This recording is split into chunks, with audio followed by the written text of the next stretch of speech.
to talk to you guys is basically how can we be effective stabilizing half guard. Most of the people, they like to play this scenario away from the opponent's body and having this situation where we try beat frames and shields just by using the upper body to go against the upper body.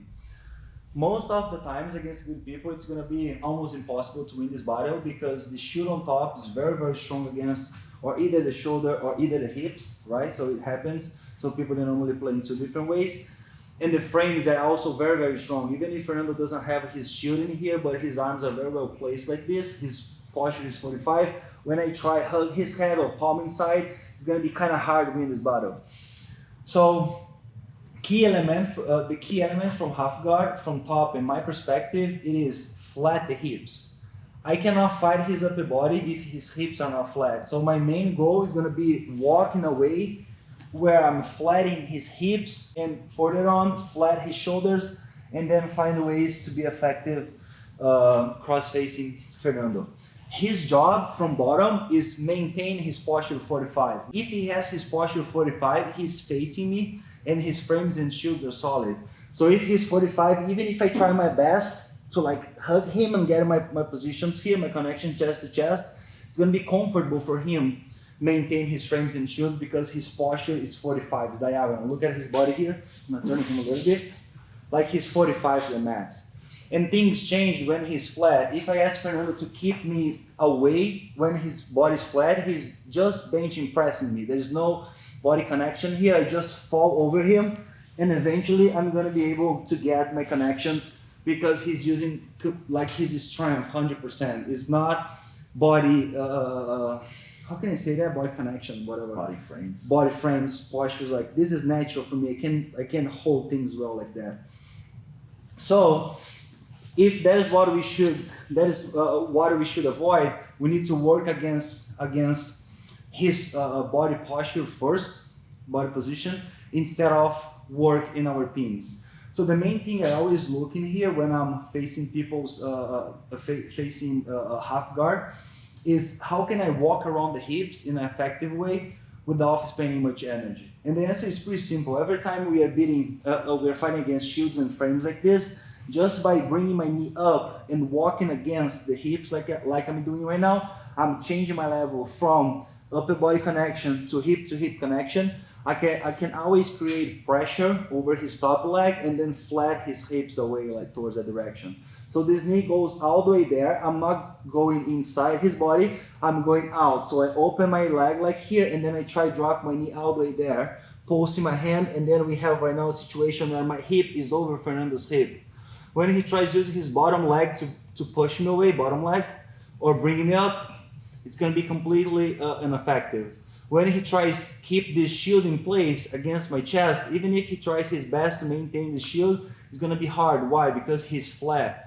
So he's using his strength like his whole strength to keep his knee on his chest, but it's not enough because he's flat. So what I should do, just come with my hand covering the knee and then tap things away like this. So I drag his knee and then I cover his leg with my lat muscle and armpit. When he tries to bring his knee back in place, it's pretty easy for me to start creating my chest connection. So right now, this is another thing that we should be looking for. So what people they normally do, bottom guy, and what I should avoid. So Fernando, he knows if I'm beating his hips, he has to readjust his hips and bring his shields back, and then his frames are gonna be solid. So my job in here, once I build half guard, it's always start covering his hip. If we are in the gi, we have grips on the on the rib area and belt, but no, here we should post this hand on the shoulder like here. I just need to follow him. This knee is the guidance I have. I always need to follow his hip moves. So once we are here, what am I gonna do? I'm gonna place my head on his shoulder, and then this hand I'm just gonna palm inside. It's gonna be very, very easy to palm inside. Why? Because he's flat. It's gonna be hard for him to follow my arm moves. So from here I extend my arm and I get a cross face. Right away, once I get a cross face, my fingers go inside the armpit, and then I walk even more, placing my head away from his body, like here, and then I'm turning his hips towards this side. Why? Because if his knees are pointing towards this direction, while I'm walking, there's no guard anymore. He's playing guard to the spot my body is not at. My body is on his right, and I'm forcing his knees to point to his left. So when he tries to play guard from here and recover, it's so easy for me to stay on top. I can always slide his knee down, build underhooks, and then from here we are in a very good spot to start generating pressure, building chest to chest, and going straight to mount or knee cut scenarios or any other type of passing that we can be looking for from chest to chest half guard.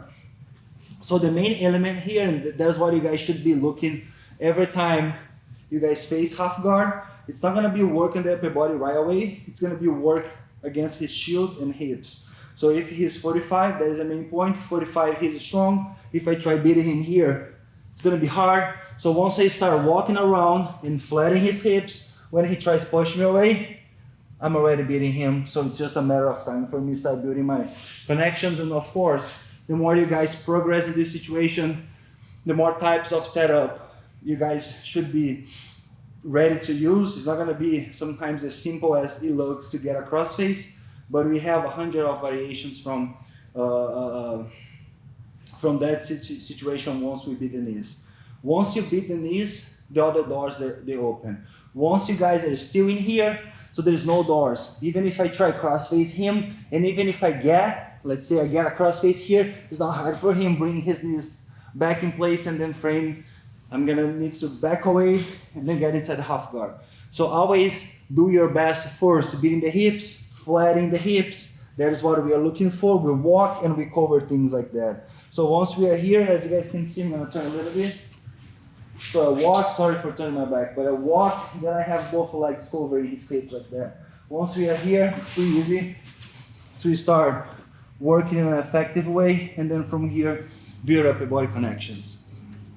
So that is the idea. Every time we are passing a half guard, we are splitting the center again. So this is the inside. I'm splitting the inside by walking. There is no knee and elbow connection anymore. So I have access to the center, the inside is mine. So first thing, focus on his main skill. Main skill is posture 45, knees and elbows connected.